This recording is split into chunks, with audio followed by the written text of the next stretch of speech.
Hey guys, it's Shannon. I know we spent some great quality time together when I was in Houston, and I'm sorry I didn't get a chance to finish up this last section of the training. So, what I'm going to do is I'm going to record this session. Whether you join me live or you're watching it on the replay, you can always feel free to ask me questions, shoot me back an email, reply, let me know how I can help. But let me get the screen share going.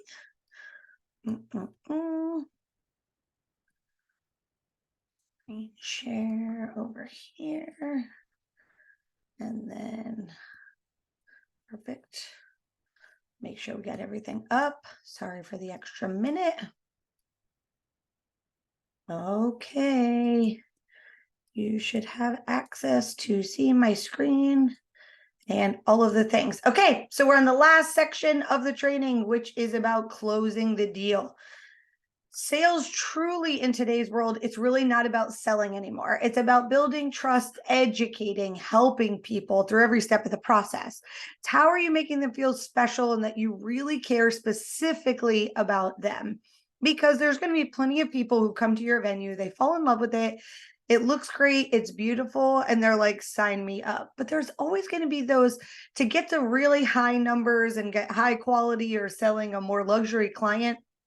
You really got to do a little bit more focused on that customer experience and really convincing them, how do you think you build trust like that better than your competition does, and are you using this as part of your sales process? So we already talked about this a little bit last month, where we focused a lot more on prospecting, establishing relationships, recognition of need, presenting to fill the need. And now today we are focused on closing the sale. We've done the tour, we've done all the steps. So now let's get through, how do we actually close it? So I want you to start your entire sales cycle leading you towards that partnering relationship of building trust with your customer. So you've got to really start with the end in mind. So it is going back to thinking like, what am I doing when we're prospecting and marketing and doing things to build trust? Like, what are all these things that we're doing? Because if you wait all the way until you get to the very end of the process, at the end of the day, like, it doesn't really work. You can't put no energy into building that trust and relationship. And now you get all the way to the close and the end of the tour and the follow through. And it's like, oh, well, now let me try. So you've got to start with the end in mind. And if you let them walk out the door with at least trying to close them after a tour, you're really setting up the next venue to outsell you and ask for the close. Now, we know that in today's market, most couples are not closing at the table. They're not signing a contract, handing over credit cards. It's very, very few and far between. I'm not saying it never happens, but like, you shouldn't go into tours expecting that. So, but I'm just saying, if you let them walk out the door and you haven't even tried to close them today, then that next venue they're going to tour, if it's a Saturday and they're touring 3 or 4, you just hung yourself out to dry.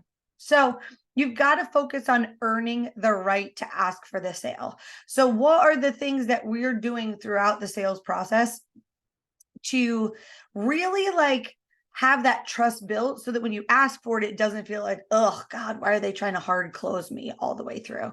And some of those things we're going to talk about. A few of my like most important, and I'm not sure if I did slides on them, are be your word, meaning if you have to deliver on every promise and answer every question that they've got. So let me give you an example. If somebody asks you a question on a tour and you're like, that's a really great question, I'm not 100% sure, I'm going to have to get you info and I'll send that over tomorrow. You just made a promise, a verbal promise of you're going to send over the information to answer their question tomorrow. Well, maybe it's a Saturday and you said that by accident and you're off on Sunday and you're off on Monday because you worked Tuesday through Saturday. You have now already broken a promise. And so now you are losing trust with some of the mistakes you're making. So how do we earn some of that trust? There's a ton of give and receive happening during the life of the sales cycle, right? You have to be helping, giving, sharing. You should always focus on the give. How can I help them? How can I guide them? What resources can I do all along this process that we're talking about? And then remember that like after you've given, you've earned the right now to ask for something. It puts you on equal footing. If you keep giving and giving and giving and giving and you never ask, which I see a lot at venues, some venues are amazing at building trust and and, giving them resources and sharing tips and helping them with inspiration on the tour. They're doing all of those steps. And then they get to the end and they don't ask for the sale or ask for the next steps. And at the end of the day, you've now given the client or the customer all the power. So by remembering that it's a give and receive and it's a give and take and it's a back and forth relationship, if you're going to give and give and give, which you should, make sure you don't forget to ask on the other side. Under promise and over deliver. This is like one of my favorite phrases in life. Don't promise on something you can't deliver. And I know sometimes this can be really hard because maybe your policies change as a venue, or they're asking for something that you're like, yeah, I'm pretty sure we can do that, so I'm going to say yes to it. It is better to say, that's a really great question. Let me dig into that a little bit. Or once I was on a tour and I had a bride who really wanted a specific stage for them to sit on. She had a vision for it. And I was pretty sure I knew what it cost, but I was quoting someone else's materials. And I said, here's the thing. I don't want to give you a number and then have it be wrong. So if you're willing to give me a little bit of time, I'm going to reach out to the vendor that I know provides that, get the pricing information for you, and make sure I'm sending you an accurate quote for even the date we're talking about for your event. But that's probably going to take a few days because I don't know what their schedule looks like this week. So are you willing to give me a week to get that information to you? Now I picked up the phone on Monday morning and I got the answer, and I had the answer to her in 3 days, but under promise and over deliver. She was like, oh, wow, I wasn't expecting hearing from you till Friday.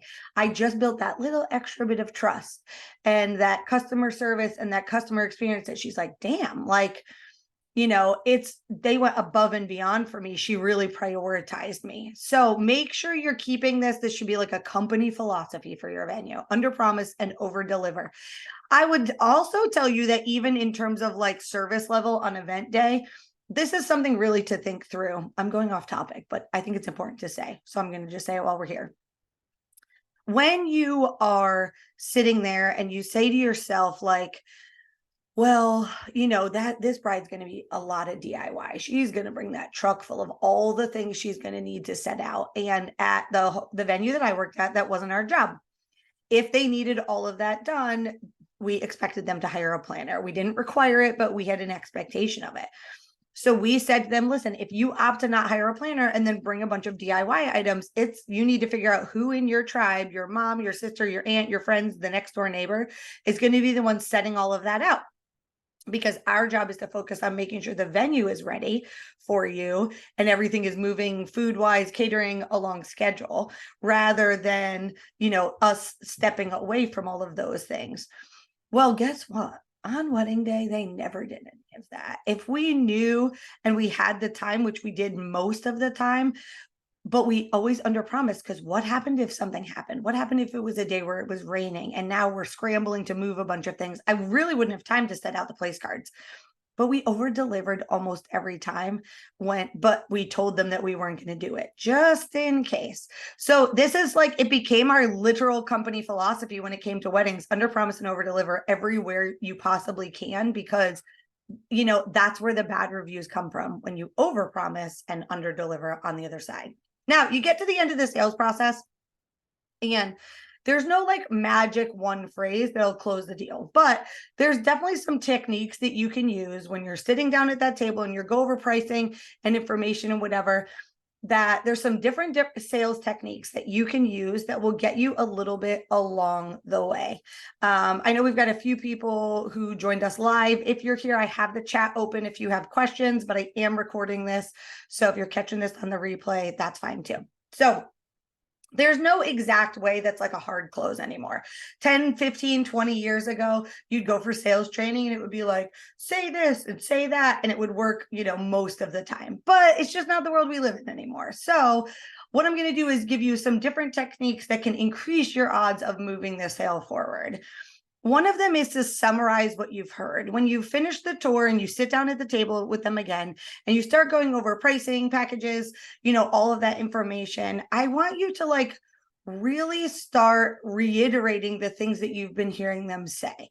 You should have been listening all the way through and asking questions so that you really were listening to your buyers' fears or their frustrations, and you want to end it all by summarizing what you heard in their words. So if you sit down at that table and you're like, listen, I've definitely been listening to what you said. I want to make sure we're on the same page.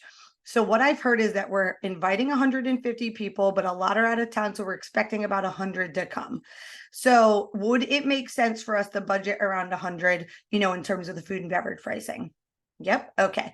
And then on top of that, there's some definite concerns with grandma having accessibility because there's stairs on this side, or like you want to this is how I started. Let me summarize what I've heard from you so far.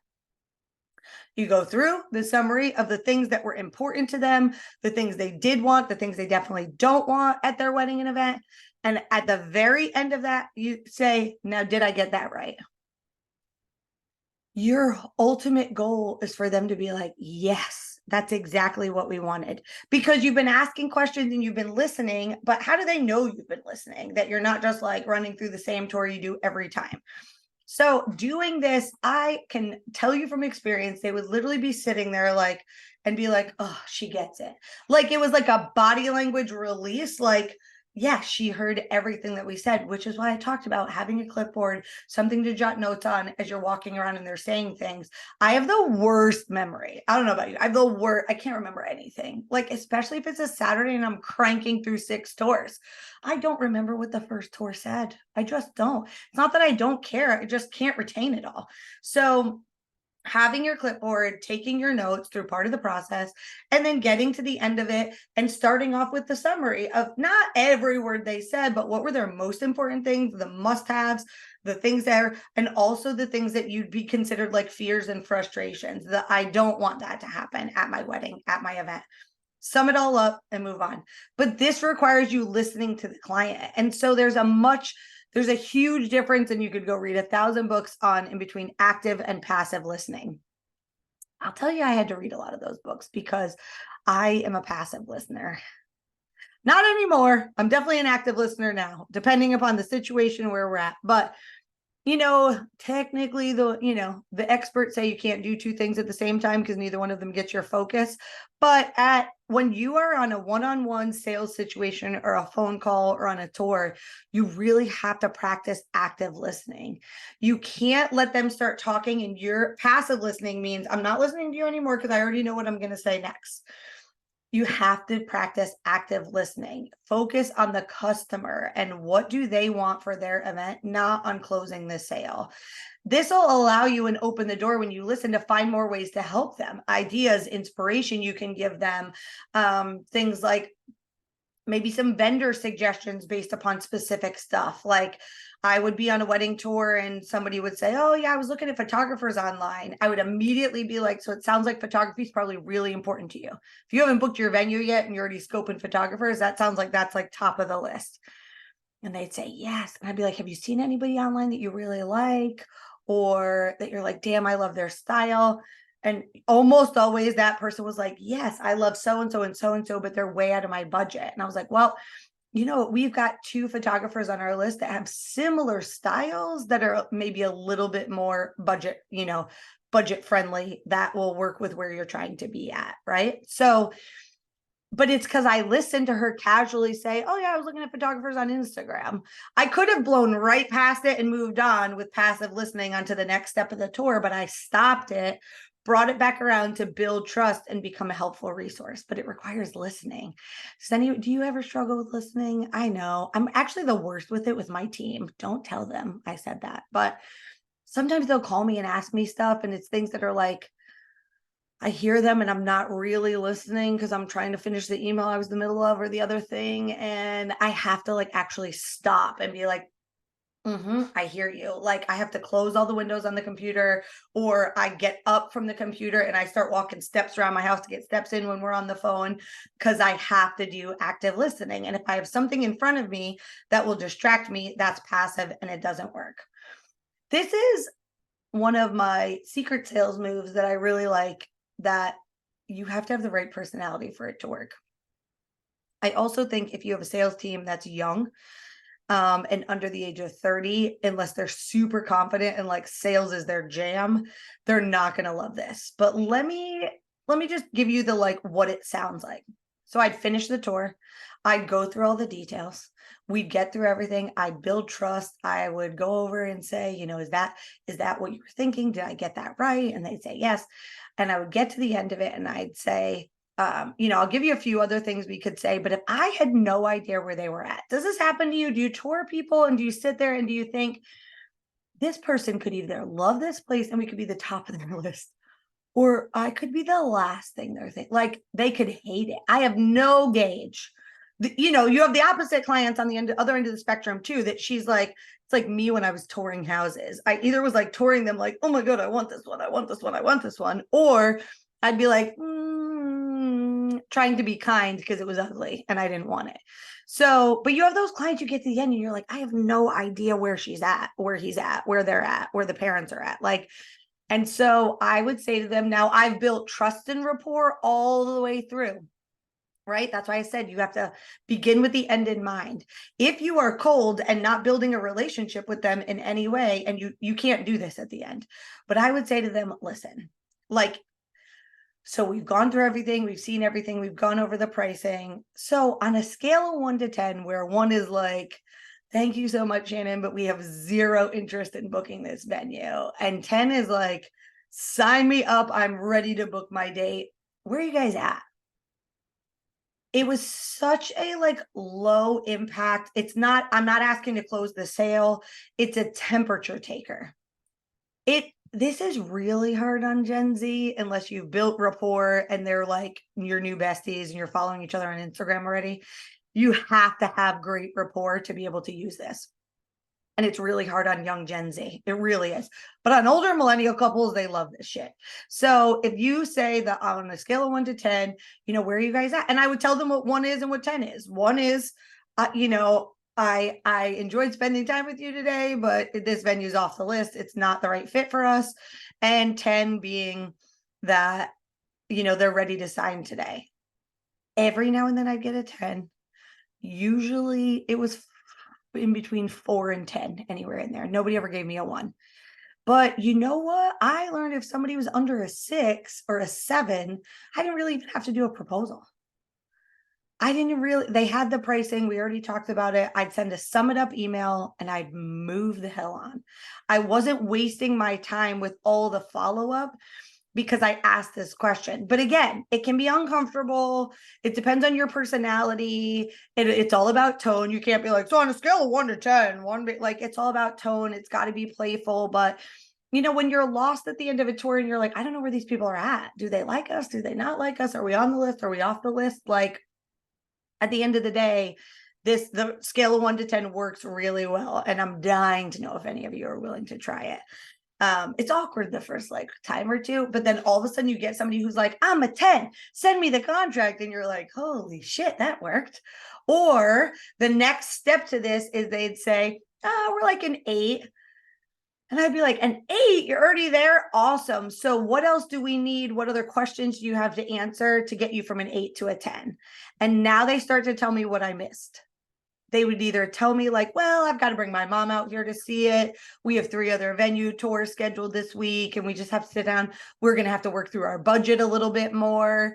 But by asking the question and whatever number they tell me, now, if they said I'm a 6, I would say to them, listen, it sounds like you've got maybe some other options that are a little bit higher on the list than us. So would it make sense for me to just kind of the numbers we talked about today, sum them up in an email, send them over, and we'll just stay in touch. I'll check in once or twice to see where you're at, but it doesn't sound like from what you've already seen that you're like, I've got to have this space. And they were like, oh, yes. They just didn't want to, they're an anti-confrontational generation. They don't want to make you feel bad. Of course, my cup is green. You should know that by now. They don't want to make you feel bad. They don't want to get you upset, right? They don't want to hurt your feelings, even though it's just your job and it's not emotional for you. So this is a really good, again, we're just kind of going over some of the different techniques that will help you move towards closing a sale. And this whole thing is recorded. So if you jumped in late, don't worry about it. You'll get the whole video. So that was the scale of 1 to 10.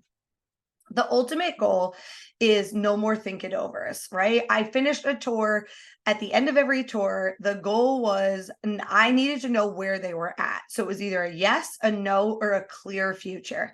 And what a clear future is, it was a very specific, like, what's our next step? What are we doing next?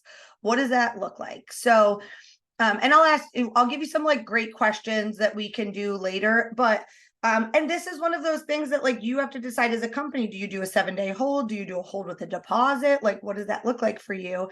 But it has to be, they're not always going to say yes or no that day. The 1 to 10 helps, but the clear future is what exactly are our next steps. So I would say, okay, well, we've gone through everything. Is this venue, we talked about upfront contracts when we did the training last time, but I'd say, so is this venue still one of the ones, let's say I don't do the 1 to 10, because I'm pretty solid that they're happy with it and they're excited. And I'd be like, so at the very beginning of this process, we talked about, that if I didn't think it was the right fit, I'd let you know, but I feel like we've checked the boxes, helped answer the questions based upon what you've told me you wanted. I definitely think that, we could execute the wedding of your dreams here.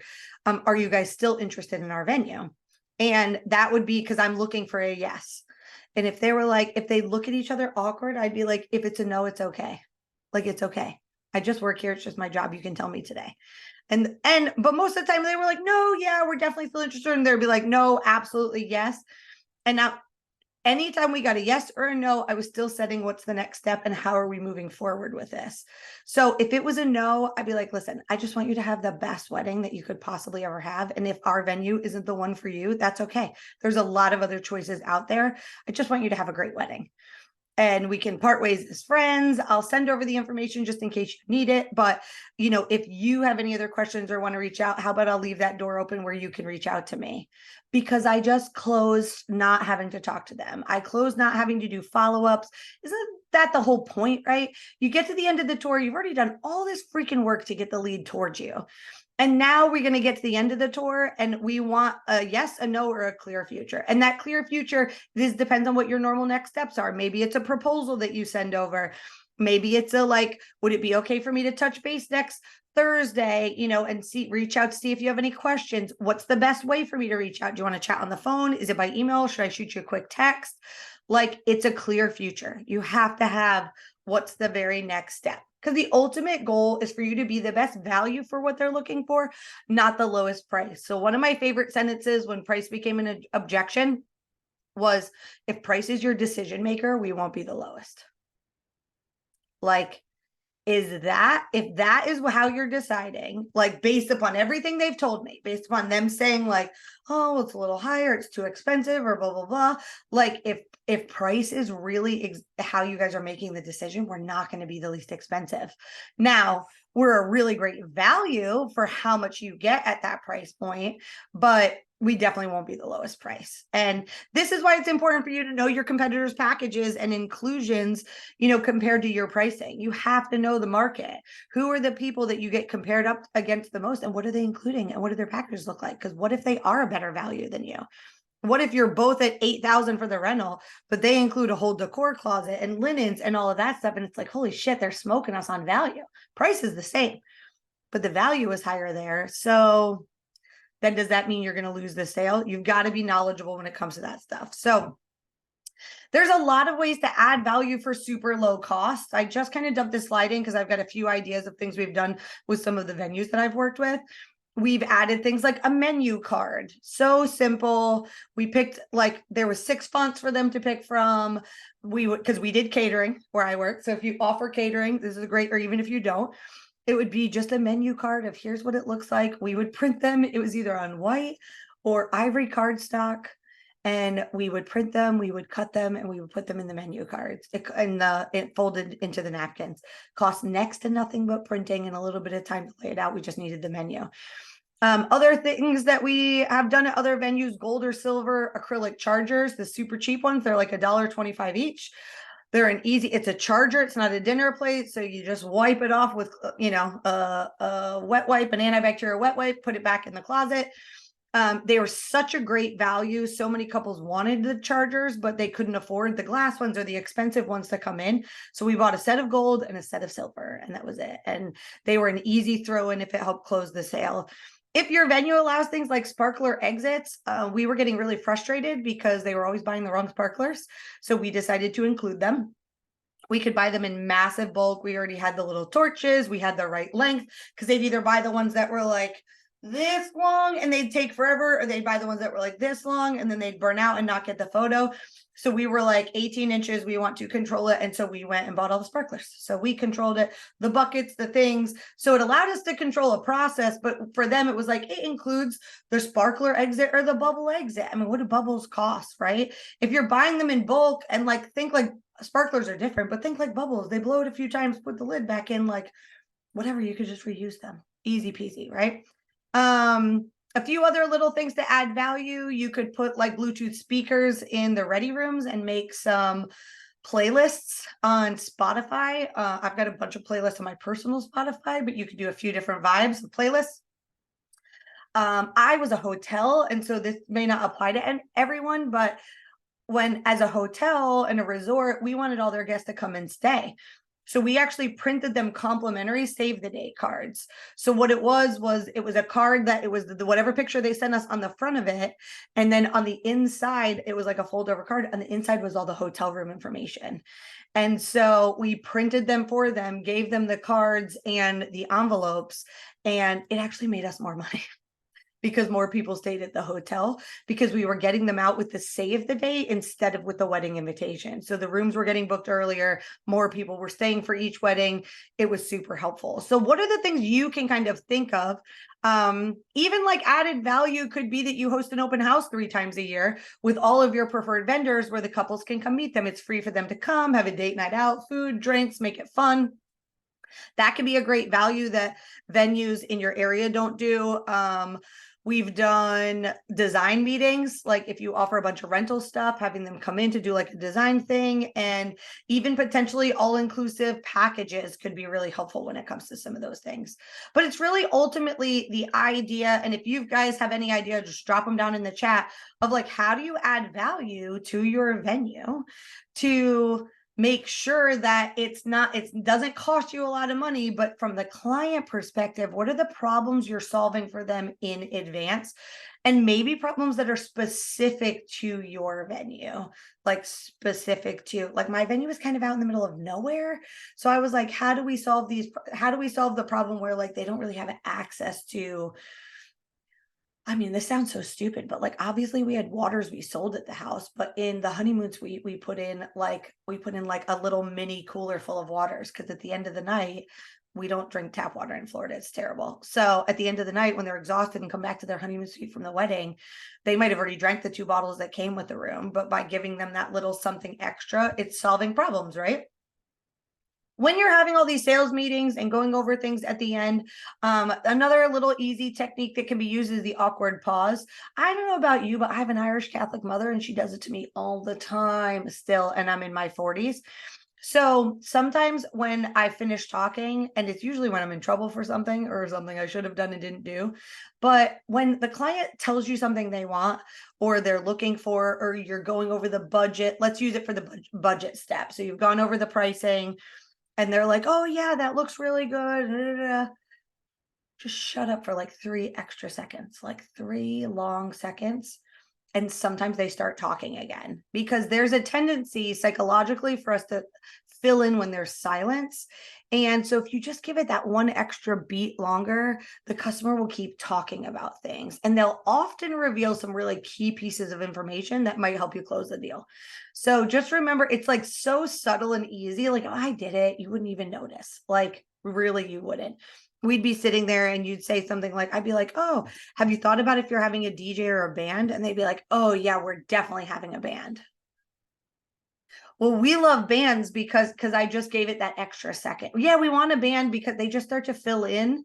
And then all of a sudden she's like, we want a band because on our first date we met and there was a band there and it was a mariachi band, but like, and now you've got all this extra information that might help you close the deal. I also think it's really important to recognize buying signals. This is something, whether you're doing the sales at your venue, you have salespeople, this is such a like technique that when I learned it, I was like, oh, duh. You're starting to pay attention from the very not beginning, but you're even from the beginning, even on a tour, you can start to see positive buying signals that they're ready to make decisions. So here's a few of the tips for this. When they start asking really specific and detailed questions, like, well, exactly what types of hors d'oeuvres are included, or, well, how many chairs, how many people can fit at each table? Those are specific and detailed questions. Customers don't ask questions like that if they have no intent to buy. They just don't. So that's things to look for.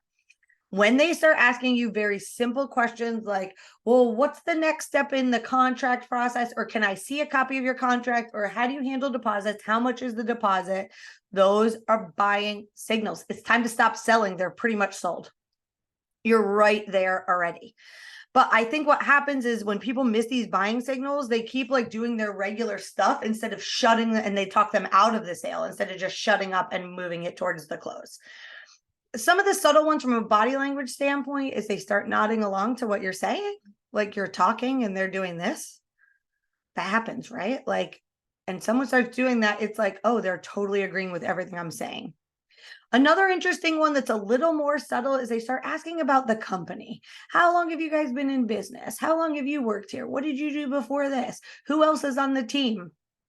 When you start asking questions like that, you're digging deeper to learn more about, you're just digging deeper to learn more. And then, of course, like one of the most basic is when they start to ask you things like, well, what are the next steps? Duh. It's like they're waving the flag in your face, being like, take my money, take my money. So you've got to start training your team or training yourself to start looking for those buying signals. And I know how hard this is because when I worked at the venue I worked at, I did 40 to 50 tours a month. It was very hard not for my tours to not be on rinse, wash, repeat. It was so hard, especially on a Saturday if I did 6. I was just like, but you know what would happen when I'd skip all these steps that I'm teaching you because I had a bad day? And let's not pretend like I was perfect all the time, but I'd have a shitty day. And then I wouldn't do some of these things and I wouldn't be listening for their buying signals. And then the work on the other side is 100 times worse. So let's do that in advance. The other thing that I think people get annoyed by instead of thinking about it is when people ask for a discount or what can I remove from the package? It's annoying, but true. This is a huge buying signal, huge, because they're literally saying to you, I want this, but I can't afford it. Or, or maybe they're just asking for a discount because in today's world, why wouldn't you ask? Everything costs $9 million. I literally go into whatever store I'm in before I walk, as I'm in line, I Google coupon codes for the clothing store, for the, like, are there any Target $5 off coupons, like whatever. So, but you wouldn't be asking for a discount if you didn't plan to buy. Okay, so that's just some of the moves you can use. And now, like, let's talk about handling some of the objections. You're going to find that in that wrap it up process, people will start saying things and like, how do you answer them? And or they'll say like, oh, this is over my budget. Or like, well, I'm not sure what to do about the weather. I'm in Florida. It rains every afternoon in a 6-month window. So here's some of the things, and you can take pictures of these slides if you want to, but for this one, you want to like pause, speak with a calm authority and be like, that's a valid concern. Validate the objection before you start to address it. Like at my venue, 2/3 of the spaces were all outdoors. So weather was always the pushback. And I'd be like, well, that's a valid concern, Susie.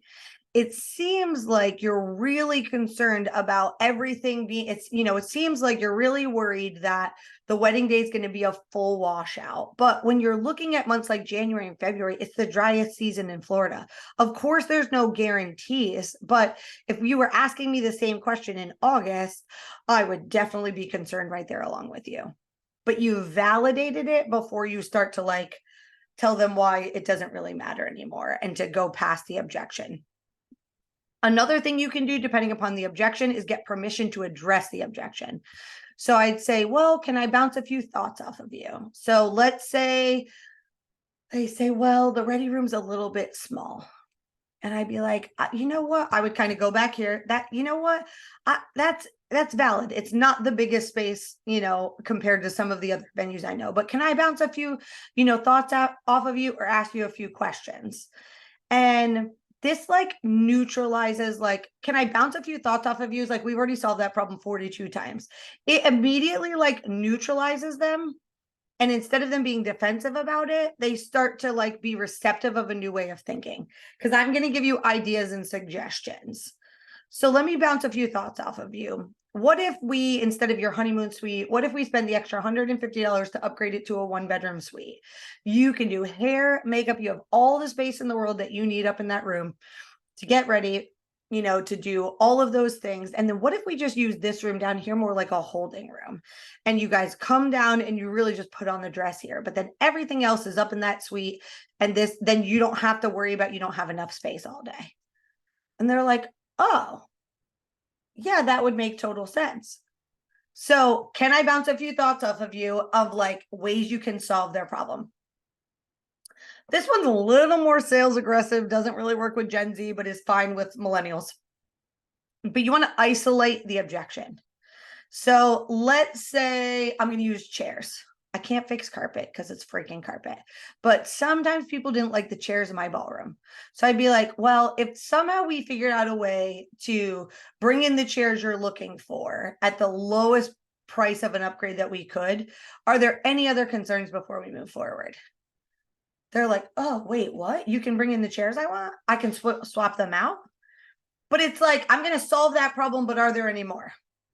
You're isolating that objection to be like, before I solve that, if somehow we figured out how to solve that problem, are there any other concerns? Because I want to make sure we address them all right now. It isolates the one objection and opens up to be like, lay them all out on the table. Let's put all your cards out there. It works really freaking well. All right. This is like so silly and so basic, but it works really well. When you're in a meeting with people and you're at that, we talked about this, you get to the end of the tour, you need to like sit down again. It shouldn't be like we walk them to the door and are like, thank you so much. We got to sit down, talk, go through the pricing, go through this stuff. One of my like easiest, this is such a silly tip, is just walk away. Leave them alone for a few minutes. Most people aren't going to make that decision without a private conversation, without a private conference. So you can come up with a million reasons to leave them alone. You could say, you know what, can I go get you guys something to drink and walk? Even if the bottled waters are right there, stop keeping them right there. Keep them in that room over there so you have to walk away. Or I have a special gift for you. Or do you guys mind if I take a quick minute to go to the bathroom? Because once we finish this and wrap all of this up, I've got another tour. Or you can be super direct and say, I know I've given you a lot to think about. Why don't I leave you alone for a few minutes to discuss it? And then I'll come back and see if there's any question, and I can answer any questions that come up as you two are speaking. It's not a bad way to do it either. It just, you have to know the client in front of you. If you say that, they're like, oh God, like, why is she, if they're not open and you haven't built rapport, that one's a little bit harder to say, but walk away, give them the space. I mean, it happens sometimes. You have to know what I'm talking about, right? Like, for a great example, on Sunday, we were at a family function, and one of the family members looks at us and is like, oh, you guys going to Mikey's birthday next Saturday? And I'm like, we're at the family function right now. We're not going to do another one next weekend. But I like looked at my boyfriend and he looked at me, and we were giving each other the like, I don't know, are we going? I mean, I don't want to go. Do you want to go? Like, we're doing all this with our faces because we got put in a spot where a question was asked or we weren't ready. We didn't have the private conference yet. So before you're going to start asking some of these closing questions, you have to give them the spot to have that private conference. And so here we get through all of the things. These are super direct questions that you can ask. If you've built rapport, you have a good relationship, and just get your phone ready so you can take a picture of this or screenshot this. But here's my favorite direct questions to ask. Direct. This only works for specific personalities. Is this the right place for you? Is this where you want to get married? Did our venue meet your expectations? Are you ready to take your wedding date off the market?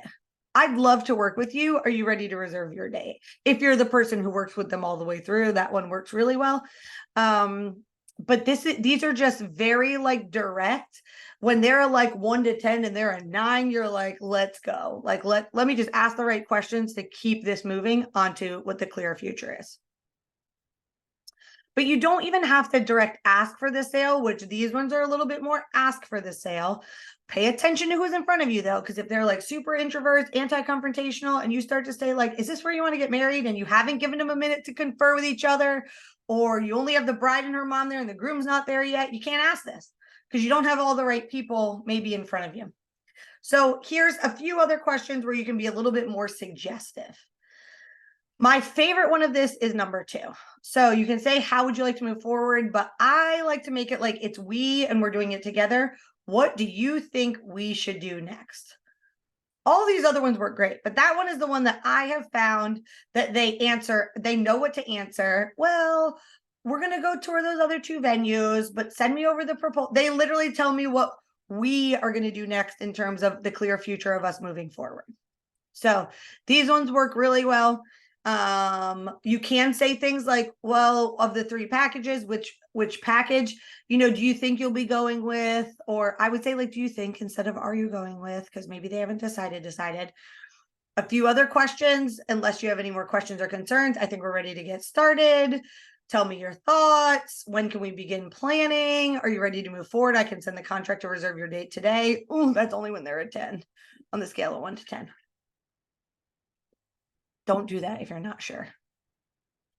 But again, like, listen, I think that the biggest thing I see when I do tour coaching with venues is that when I come on site, the venues, like, you guys are all trying so hard and you're doing so many great things. And a lot of times it's working. So they'll push me back hard and be like, well, it's not broken. It's not like we're still booking and I'm like, yeah, but if you do 20 tours a month and right now you book, I don't know, 30%, you book like 6 of them out of the 20. Wouldn't it be better if you booked 9 of them or 10 of them because you did a little bit more and tried a few different things to be able to do it? So this is like super key. You have to have courage to try some of this stuff and make some of these subtle changes. Hopefully, like, even breaking up this training was helpful because hopefully you took some of the notes. Oh, I got overexcited. Hopefully you took some of the notes that we did in August, and some of that information and pieces from early. And now you have implemented some of that and is like, okay, now some of those things are working. So now we just have to start doing closing. I have seen this. I get asked this question a lot. Like, this is pretty salesy by doing like a bonus if you sell today. I really hate this. I feel like it's really pushy. It feels really gross, like you're trying to like hard close me. And if maybe my decision makers aren't there or whatever, and you go at that. But I will tell you something that we have tested, tried, and it worked exceptionally. And it's called the 2-week special. So give them a bonus for signing the contract within 2 weeks of their tour. This gives you a very clear, defined follow-up strategy as to what does that look like? How many times can I touch base with them? Because they only have a 2-week window. So when I say a bonus, it could be a free upgrade. It could be a discount if you know what their date is like, but give them something to close within 2 weeks. We're finding that the decision-making process is taking on the venue side, which used to be like 2 to 4, is taking like 6 to 10 weeks to decide because they can't get into all the venues they wanted to go see because everyone's availability is different. So give them a reason to stay in touch with you and close it out. If they really want that bonus, they'll do it. We touched on this a little bit in the past, but you could do something like a courtesy hold, like a 7-day hold on a date. I really believe that you shouldn't hold anything ever longer than 7 days. I also believe that if someone wants to hold a date, I would say it's $100 down for you to hold that date for the 7 days. We hold it and protect it for you, and the $100 is refundable. I believe in charging people if you want to hold space. It's not a standard. We can't, depends on how busy your venue is. People are like, oh, it's not an issue for us. And I'm like, I would do 6 tours on a Saturday. And if they all want the first Saturday in November, we actually never did holds, ever. Never. I never held anything. I'm like, it's first come, first serve. So if you don't, there's no high pressure sales. But if you and the girl after you are looking at the same date and she pulls the trigger and says yes first and signs a contract with deposit, like, we hold nothing without contract and deposit. But this is a philosophy that works at a lot of venues that maybe aren't as busy or want to keep them in the loop. I definitely prefer the 2-week special for a courtesy hold, though. All right, how to not get ghosted after the tour. We've gone through all the things. We've toured them. We've asked all the questions. We've done the piece. This is like the last piece of this that we hear all the time is people like, oh, then they ghost me. So it's so basic and it's so cheesy, but like, it's a promise to respond. So it's meaning you've gone through everything. If you don't close the sale, meaning you get to the end of the tour, You've sat down at the table, you've gone through everything, and you've set no clear future. And you're just like, okay, well, I'll send you over the information and I can't wait to hear from you. You just left it floating out there in the universe. I can't wait to hear from you, or let me know. Let me know dies today. We never say let me know again in an email, right? You have to have a super clear as to what are the next steps.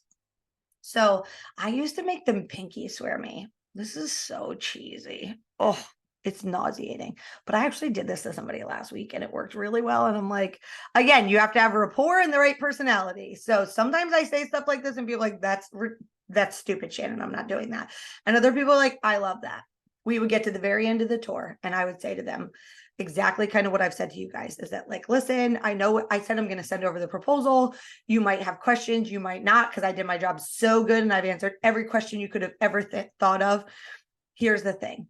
Put your hand like this, put your pinky like this, and I would grab their pinky and I'd be like, pinky, promise that you don't disappear on me. Like, I just work here. It's my job the same way you have a job. I would love to work with you on your wedding, but if for whatever reason you find another venue that's a better fit for your budget, your pricing, whatever, know that I'm even happy to help you evaluate proposal to proposal, because sometimes you guys think, well, it's way cheaper over here, but you miss things that you don't know to look for, but I know to look for. So I'm here to help support you either way, but like, my job is to keep checking in until you give me a no. So just promise me, I'd be like, pinky swear, like, promise me that you're not going to ghost me, that you'll at least reply back and tell me no. So when I send the proposal over, I just need you to hit reply in 2 words and say, got it. Got it. We'll let it be. I'll give you a few days to look it over. I'll circle back either at the end of next week or the beginning of the week after and see what's next. It's so small, guys, but you know what? When I told them that, like, this is just my job and I want you to have the best wedding you could ever have, whether it's here at our venue or you find one that's a better fit for you, I genuinely meant it. But the amount of times that not only if they didn't book us, they referred me their friends, or they would write back and be like, we loved you and we really liked your venue. And I have to tell you this because we would much rather work with you than the person over there, but that venue was the better fit. I want it to hurt for them to say no, right? That means I did my job well in terms of bonding and rapport with them and fulfilling their needs. So, but I can't win them all. I just want to make sure they don't disappear on me. So that promise to respond, you don't have to do a pinky swear. You can just say to them, like, this is my job. No is okay if we're not the right fit, but you have to have the clear future. So what are the next steps? So I'd say, I'm going to send over the proposal, please. I'm going to send it like today. You'll have it today or tomorrow, whatever. Just reply back and tell me 2 words, got it, so that I know it has an attachment, and sometimes it gets stuck. That's not true, but it worked.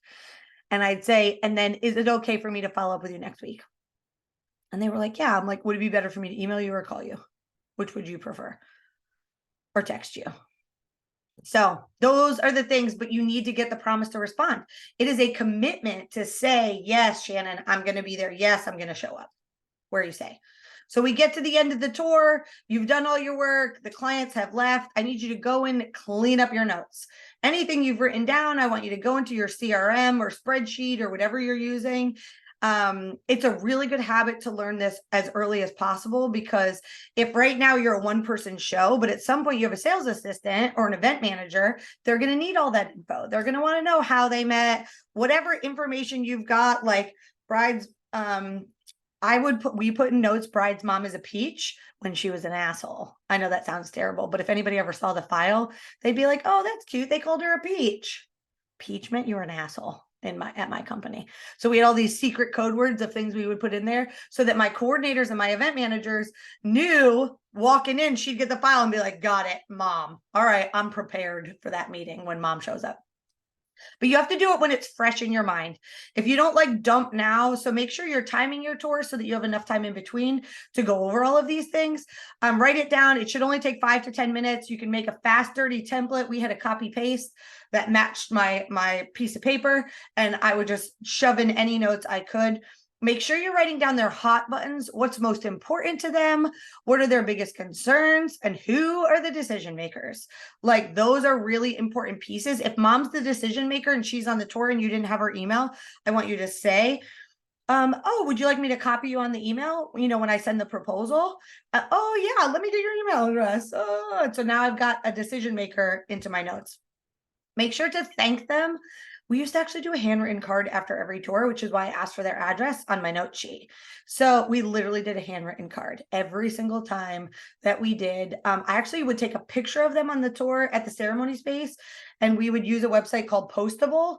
And we'd put their picture on the cover, and it would say on the front, "Can you picture your wedding here?" And then on the inside is where we put the custom note, and we would send it out. God, okay, it's $3 a card. I get it. It's money, but my venue is $25,000 for food, beverage, and venue. So if that $3 for the card and $4 for my amazing book I used to use on tours, that $7 booked us 25,000. Well, freaking worth it.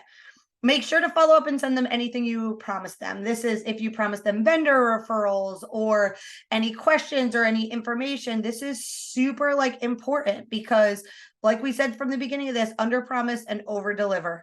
So, but anything you've said that you're going to send them, now's the time. You've got to get it to them as quickly as possible while it's fresh and new. Now, not everybody does proposals because maybe you just have set packages and pieces like that, but I am going to give you a little crash course if you're a proposal making company. But there's 3 different types of people in the world today planning their weddings. They're either super busy and stressed, and those people, because this also applies to email or anything you're going to send them, but it's mostly for proposals. So if people are super busy and stressed, I'm one of those people. I need short and only the information I need. When you send me a PDF that's 42 pages long and I'm looking for the one that I just got one of those.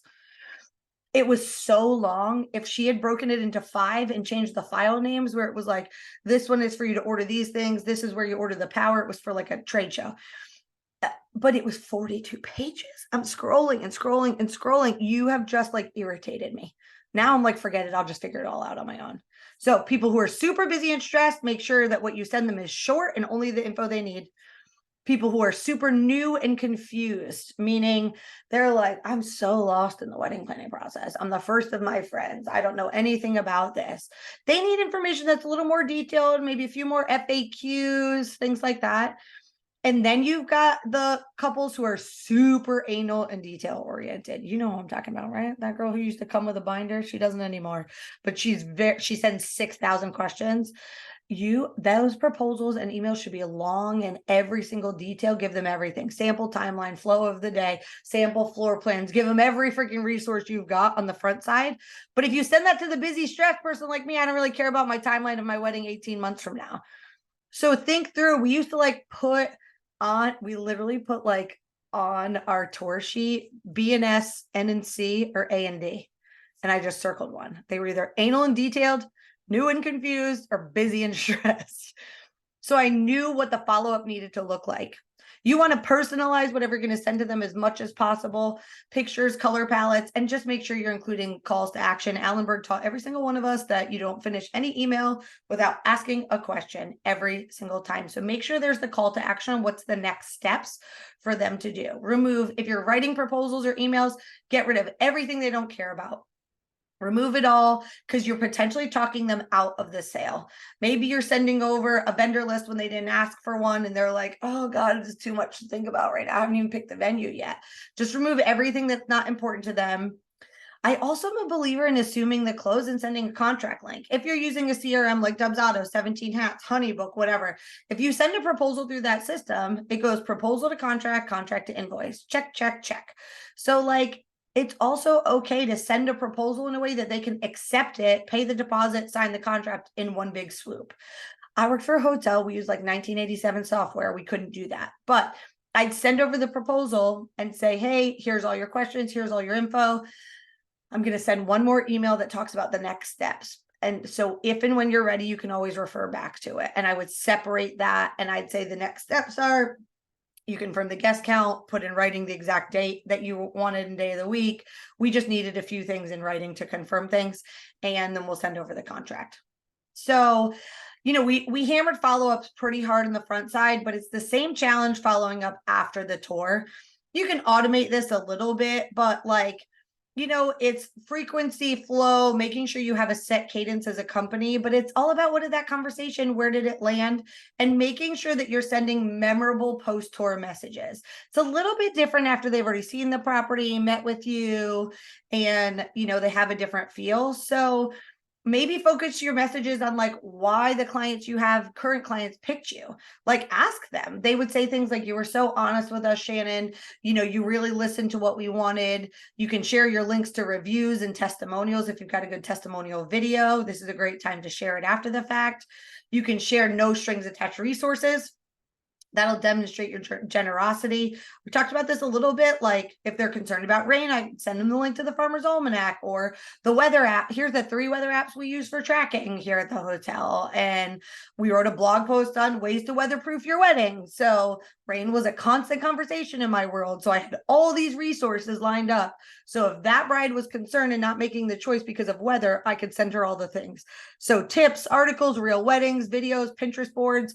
I mean, if you know that she's doing like blush and gold and boho, you can literally go into Google and say blush and gold boho wedding, find a board that is full of all of that stuff and send her that link. Here's some ideas and inspiration. You don't have to do the work, and it's already out there. Just share it. A pattern interrupt is sending something that's unexpected. We talked through some of these. Vidyard is like a video email.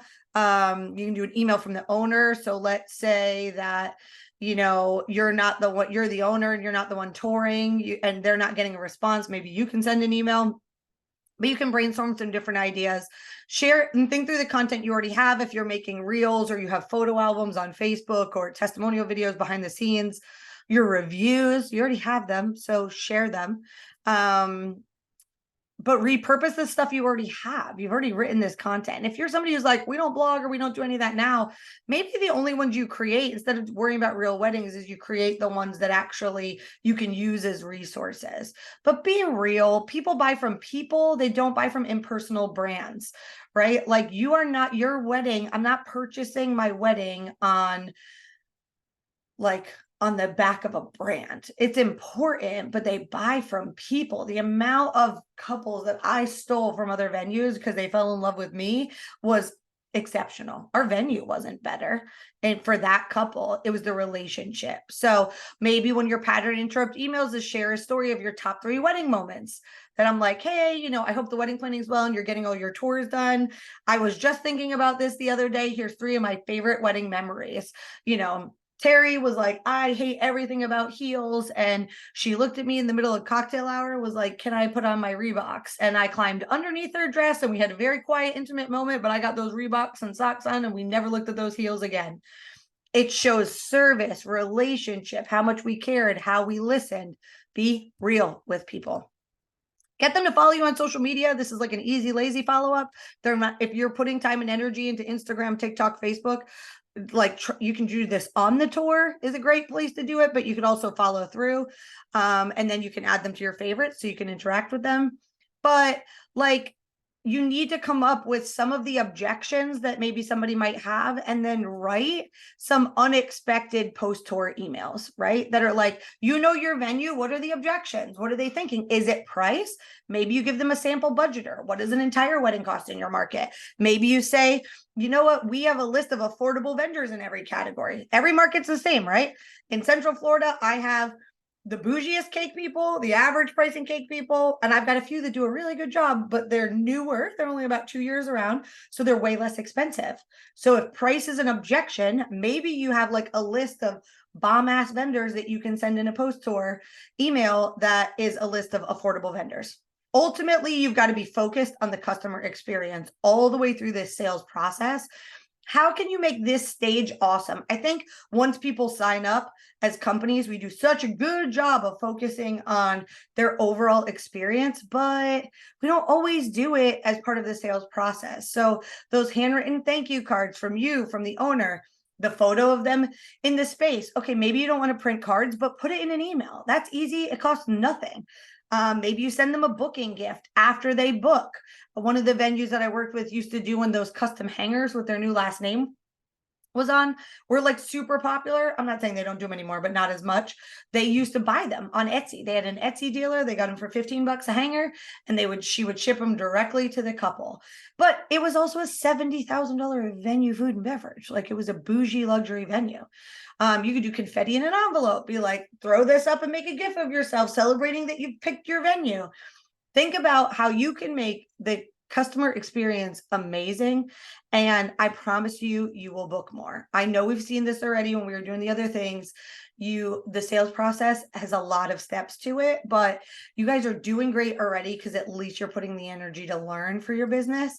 And now I set your new sales goal to $100 billion because I've given you every tool to work your leads better, work your tours better, close the sale better, and get all the way through.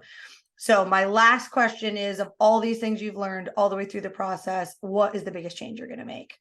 Because you can learn all day. If you don't start taking action on it, none of it makes a difference. You don't have to do all of it. Hopefully you took some notes. You can come back and watch this. I'm going to put it up on YouTube, give you a link. You can watch it whenever. The video's not going anywhere.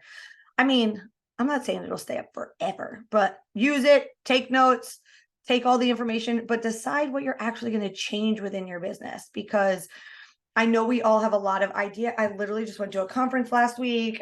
The list is sitting here. It makes you feel better. It's sitting here. There's all kinds of things for me to go do, but it's sitting on the top of my desk, front of mine, because it's got to get into my calendar. So what are you going to do? What changes are you going to make? And what are you going to do now to make 2024 and the next engagement season that's coming really quick the best that it ever could be?